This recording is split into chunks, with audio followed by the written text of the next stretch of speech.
Namasté.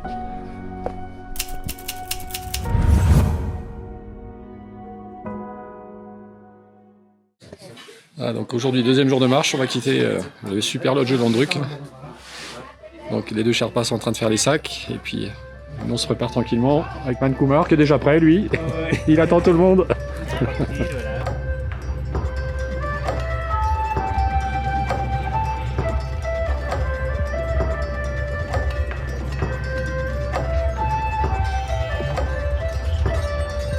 Bonjour à tous, namasté.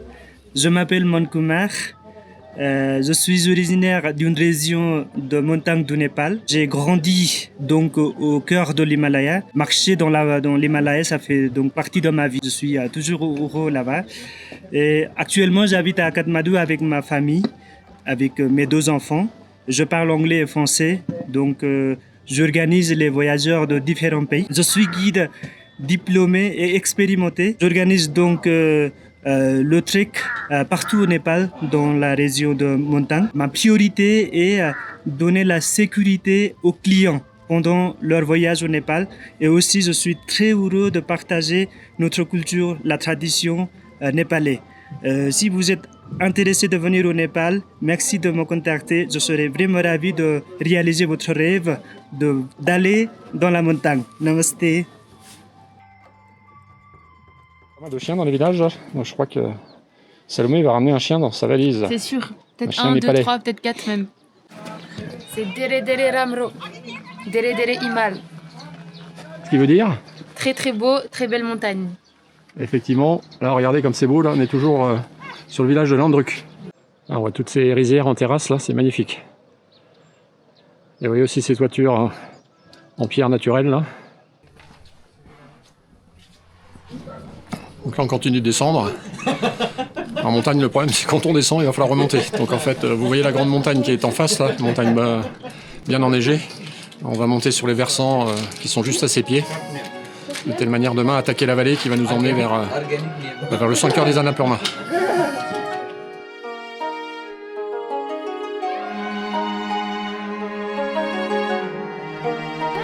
Namaste.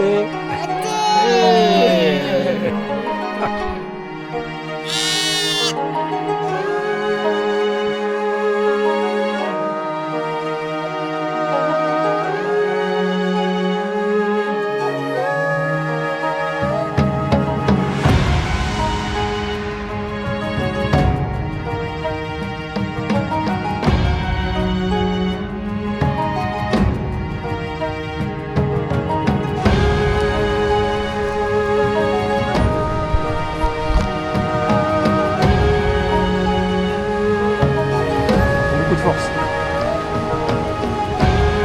Sa petite pause.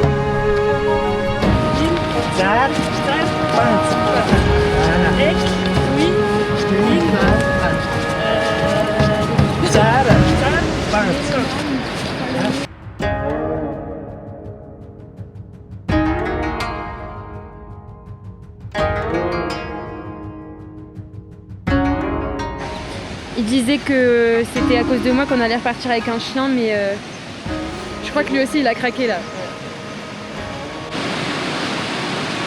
Alors là la rivière elle s'appelle la Modicola. C'est simplement la rivière qui descend du sanctuaire des Annapurna. Donc demain on va emprunter cette vallée assez encaissée là, de la Modicola, donc qui va nous mener jusqu'au camp de base.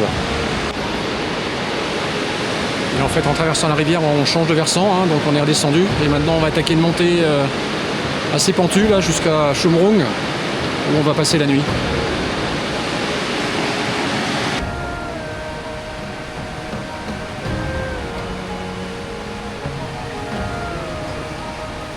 Namasté. Ça va? Ouais, ça va. Ah, on approche, donc ça a priori c'est le plus long pont suspendu qu'on va traverser, que vous apercevez loin là-bas, hein, qui va nous amener au village suivant, Dinu Danda je crois, où on va faire la pause déjeuner. Allez, petite pause déjeuner avant de franchir le pont, vous avez juste ici.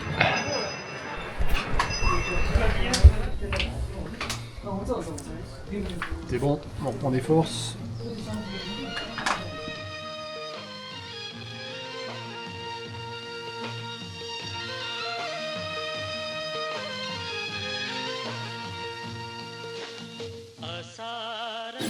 Namaste. My name is Subhash Puri, 35 years old. So I'm trekking guide and I working trekking Nepal.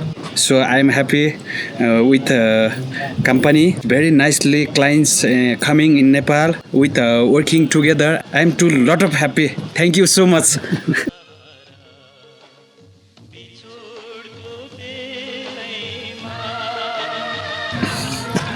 Eman Kumar me disait aussi, en fait, il faut savoir qu'ici, il y a 4 castes, il y a à peu près 125 ethnies différentes, avec des langues différentes, des costumes, des traditions différentes. Bon, ça aussi, entre l'hindouisme, le bouddhisme, et beaucoup de ces gens sont animistes. Et notamment ici en montagne, on a affaire beaucoup aux ethnies Gurum. C'est une ethnie qui est animiste, donc ils croient beaucoup aux divinités qui sont en lien avec la nature, les éléments. Donc pour eux, les Annapurna, c'est un sanctuaire, c'est quelque chose de sacré. C'est quelque chose de très sacré, qu'on n'a pas toujours... C'est un petit peu difficile pour nous des fois de comprendre ça en tant qu'occidentaux.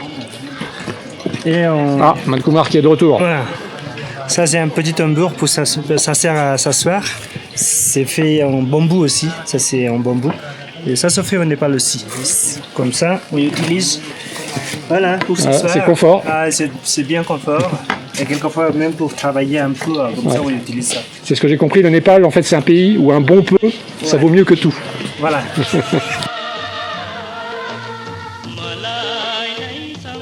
Masque a toujours le sourire. Keep smiling.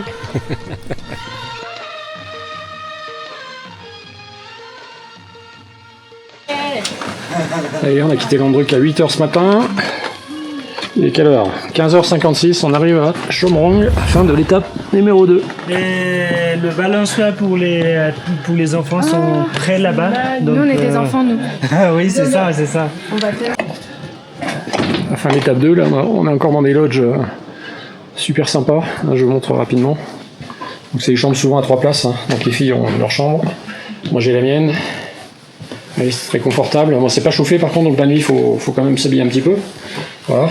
Et là encore, c'est des lodges super luxe parce qu'il y a un petit lavabo et un petit coin toilette. Coucou tout le monde, c'est la fin de la journée numéro 2. Donc là, on est au village de Chomrong. On s'est rapproché de l'Annapurna Sud. Hein. On est installé, comme à la fin de chaque journée, on prend un petit thé, vous voyez, avec les filles. Voilà, donc nuit en lodge ce soir, là, 2500 mètres. Sans chauffage, donc là on commence à sentir les températures, hein, ça se rafraîchit. Bon, mais c'est pas un souci, regardez, on est bien équipé. On va s'habiller un petit peu plus pour dormir, et puis je vais pas utiliser mon sac de couchage, je vais juste prendre ce qu'on appelle le sac à viande là. Je vais le mettre dedans, puis sous la couette, et puis ça va passer jusqu'à demain matin. Voilà. Demain soir ça sera encore plus froid, mais c'est pas grave, on s'équipera en conséquence. Bonne nuit.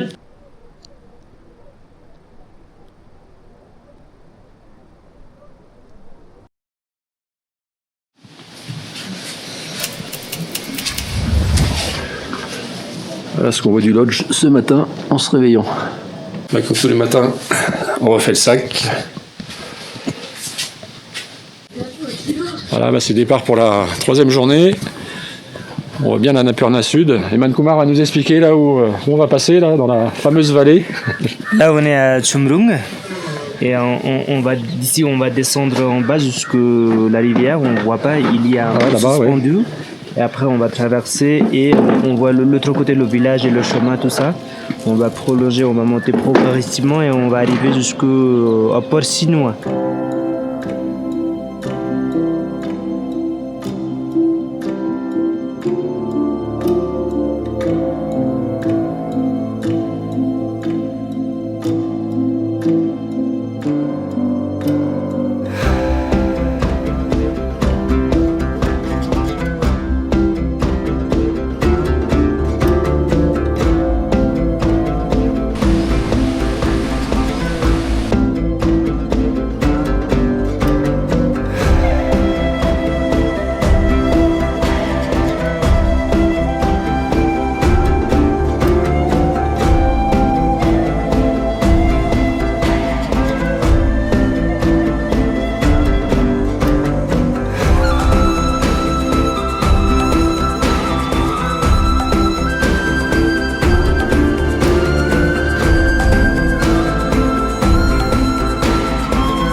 नमस्ते, मेरो नाम दिल कुमार गिरी हो।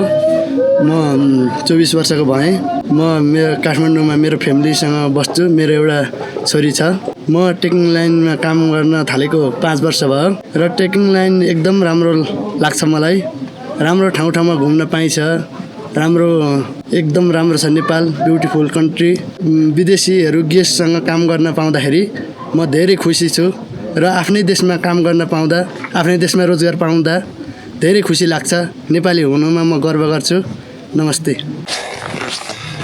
Là, comme vous pouvez voir, on traverse des paysages particulièrement variés. Là, c'est une magnifique forêt, là, on est au frais, il fait très bon marcher. On commence à sentir la fraîcheur quand même, hein, parce qu'on monte. Là, on voit pas très bien, mais en fait, justement en bas, on aperçoit la vallée de Modicola qui va nous emmener jusqu'aux Annapurna. Et je pense que quand on sera bien engagé dedans, on y ressentira aussi la fraîcheur de la rivière qui coule, hein, qui émane des glaciers. Voilà, super trek, et comme vient de le dire Mazarine, c'est à la portée de tout le monde. Voilà. Vivez vos rêves, ne rêvez pas votre vie. Par contre, préparez-vous un petit peu, parce qu'il faut être en bonne condition physique, il ne faut pas être champion olympique. Hein. Je pense que la différence quand même, avec préparation et sans préparation, avec préparation, on subit beaucoup moins les efforts physiques que le trek demande. Oui. Et on supporte le poids du sac aussi qu'on a. Oui. Sans préparation, c'est possible, mais c'est difficile. C'est un peu plus dur quand même. Oui. Oui, non, mais Salomé peut en parler parce qu'elle tient la route, hein, elle n'a aucun souci pour l'instant. Ça veut dire que c'est à la portée de tout le monde. À partir du moment où on a un bon rythme, tout simplement. Mankumar est là pour veiller à ça. Et puis, comme je vous le disais, il faut se préparer un petit peu. Le truc idéal, hein, si vous voulez faire un trek en France, c'est commencer par faire de la randonnée déjà. Vous serez prêt pour venir ici. Hein. En fait, on mange bien, on dort bien, on a quand même le temps de faire des petites pauses, de se reposer, de récupérer correctement. Donc, en fait, ça passe quand même plutôt vite. On est déjà au 3e jour et puis là, on est à Bambou, c'est super joli. Donc voilà, ça va plutôt bien. Voilà, puis t'as quand même un bon sac, hein, donc comment ça se passe en fait? C'est vrai que Mankumar il a un bon rythme, il nous donne un bon rythme, hein, on avance doucement. T'en penses quoi au niveau physique là? Le sac ça va, j'ai pas trop l'impression de subir le poids que j'ai en plus, mais c'est vrai que le rythme est pas mal. Après forcément quand on est en montée on marche un peu plus lentement pour pouvoir avancer correctement, donc pour moi le poids du sac me dérange pas plus que ça, c'est vraiment la montée qui fatigue énormément, donc voilà. Voilà, donc t'es prête à continuer, t'es motivée? Absolument, toujours. Sachant que cet après-midi on va monter vers Himalaya, donc on a du soleil, hein, mais on va monter dans la fraîcheur. Et cette nuit il risque d'y avoir des températures en dessous de 0, là tu te sens prête, c'est bon? Oui ça va. Niveau équipement, t'as ce qu'il faut? Pareil, j'ai pas l'impression de subir forcément du froid. Cette nuit il faisait déjà un peu frais, mais on a quand même bien dormi, surtout avec les couettes qui étaient fournies par le lodge dans lequel on était. Et j'ai ramené en plus donc des petites chaufferettes qui se réchauffent on va dire naturellement, et une plus grosse bouillotte qu'on peut réchauffer avec l'électricité, donc je les utilise pas forcément mais je les prête beaucoup à Salomé pour qu'elle puisse se réchauffer. Voilà, donc en fait t'as tout ce qu'il faut, voilà, et finalement c'est pas si lourd que ça, donc on peut emporter ça dans son sac. Exactement. Voilà, eh bien, écoutez, merci, et on va vous laisser, nous on va les manger, hein, ça va pas tarder à être servi. Vous allez voir, on a beau être en montagne, ici on est bien accueillis, c'est comme au restaurant, vous allez voir, on a un menu qui est assez complet.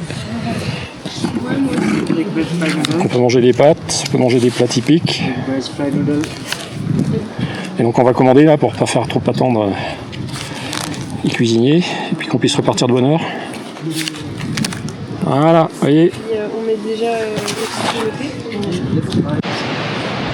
donc là on est bien arrivé à Himalaya et on est super content parce que l'étape d'avant c'était Dovan, c'est ça?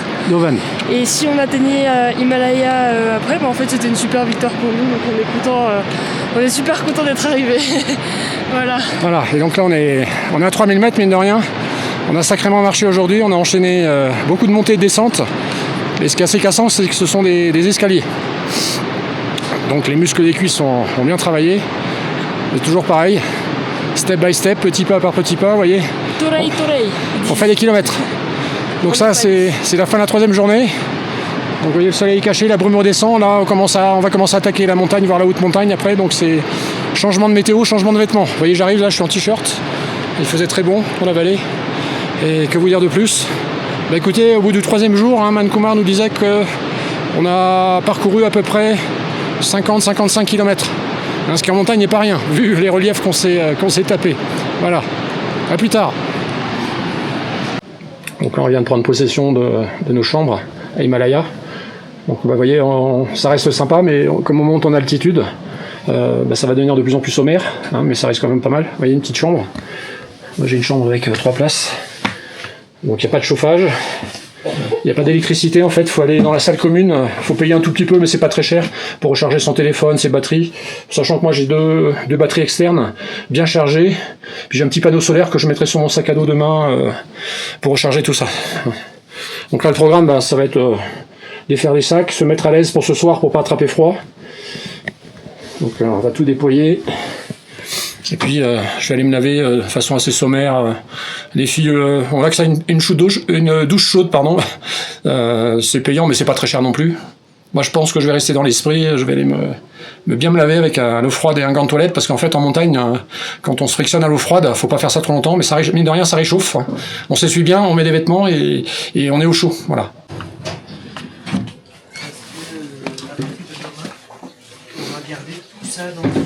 Welcome to dining room. Oh, thank you. En fait, la prochaine fois, ceux qui veulent venir voir ici, Ek, tui, tin, tsa, pint, cho, sat, meronam, mazarin, ho. Oh, good one. Et l'âge Mo, hekais, bolsaku, boé. Oh. Vas-y, c'est parti. Vas-y, Soumas. Je m'appelle Subhas. J'ai J'ai 35 ans. 35 ans. j'ai 35 ans. Where do you live? J'habite Kathmandu. Ah, calme. Attends.